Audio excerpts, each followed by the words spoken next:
Hello everybody and welcome to episode 37 of the Chesterfield of Dreams.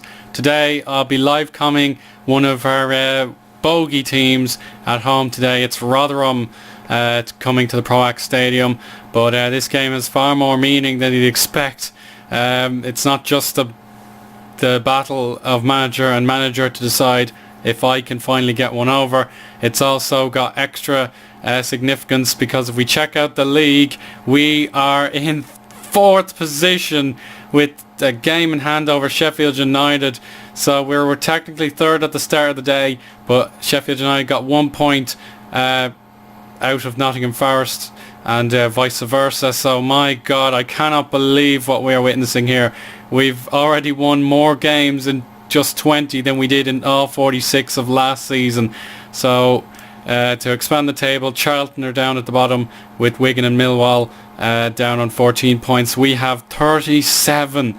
Absolutely, phenomenal. It's awe-inspiring what we have done, and I'll try and go through greater detail of the club and how the players are doing since we last met, rather than just going straight into the live com. So this is where we met Nottingham Forest and drew, and it looked like the wheels were coming off the wagon as Sid Nelson and his boys Fulham gave us a good beating, but we were in the lead for a little while anyway, getting Lee Griffiths on the score sheet, but like Remy Grant Juric and Dan Byrne are all too good. We were just unable to resist the Fulham barrage.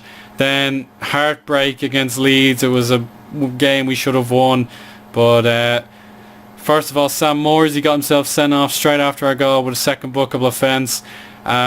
They got a goal in the 70th minute, and then my strategy of getting players on the pitch early backfired as Luke O'Neill was injured, 5 to go, and then Alex Perver, despite Leeds getting players injured and sent off, they went up to our end and scored, so I was heartbroken. But ever since then we were on the warpath.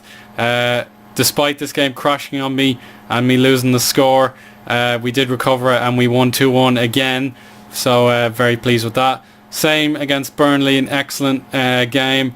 Adam Armstrong making a good impression, as did Stephen Kinsella, and a nice Friday goal scorers in a thrilling game against the basement club Millwall. It was Kane McCarthy winning it with 3 minutes to go. Sheffield United too strong, one of our few blemishes.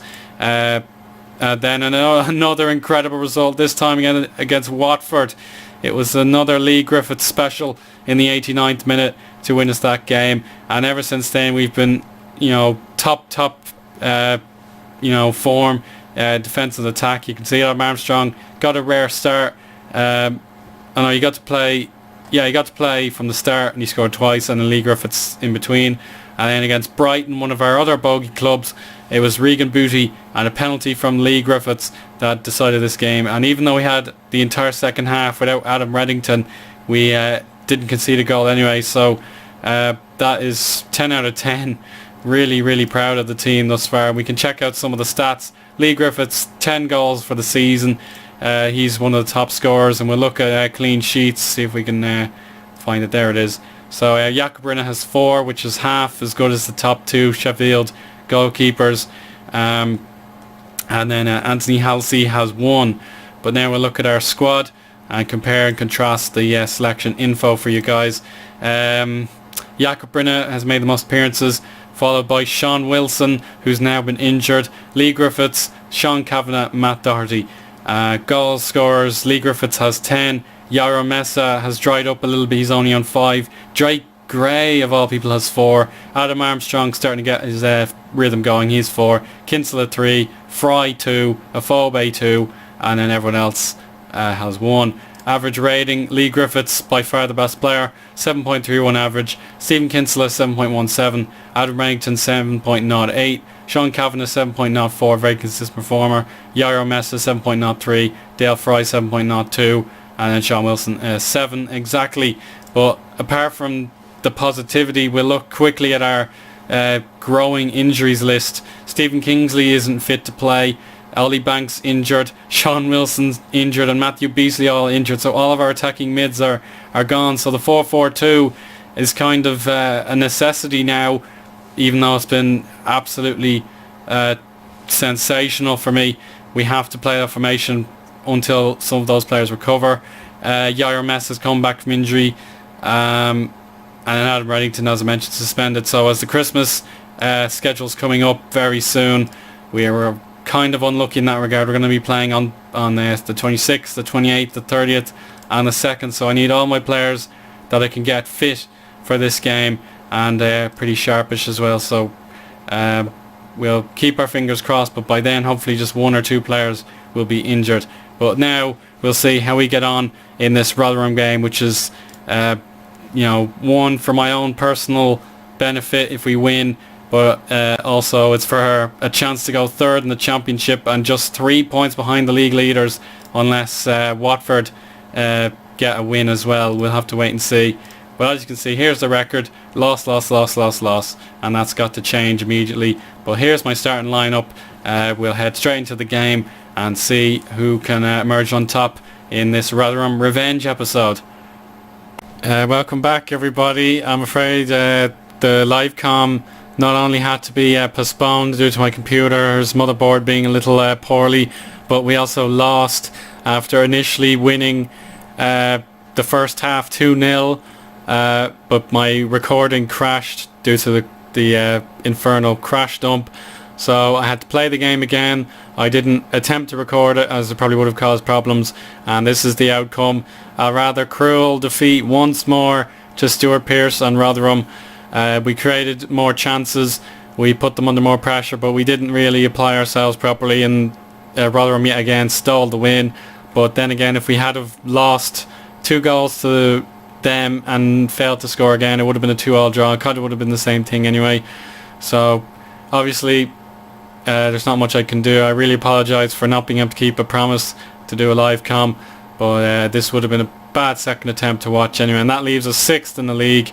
We are 6 points behind Nottingham Forest instead of 3 or 4, so you can understand that's disappointing, but to be in the playoffs at all is magnificent, and as long as we're well away from the relegation zone, that's all I really care about. Top 10 would be a fair objective. I think we can get that far, but I don't want to tell the board that, since they'll probably say, your season's been great, but you didn't keep your promise, so you've disappointed us. So I don't want to have that kind of pressure on the shoulders of the players.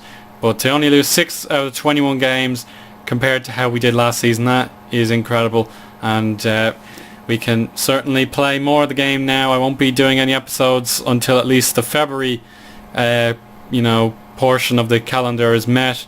I don't know how we'll do in this FA Cup game, but hopefully we'll win it and progress further in the Cup. But there's not really much else I can do.